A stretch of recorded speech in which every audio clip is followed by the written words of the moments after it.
Magandang araw sa inyong lahat.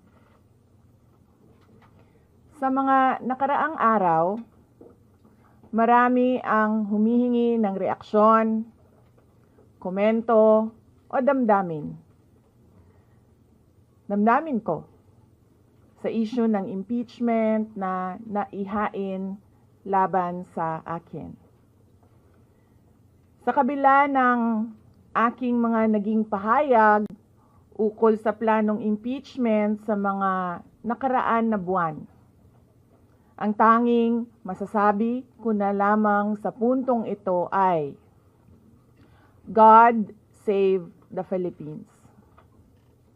Bukod dito, nais ko na lang ipaabot ang aking taus-pusong pasasalamat sa mga kababayan na patuloy na nagdarasal, sumusuporta, nagtitiwala, at patuloy na nagmamahal sa akin.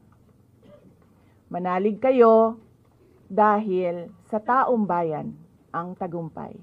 Syukran.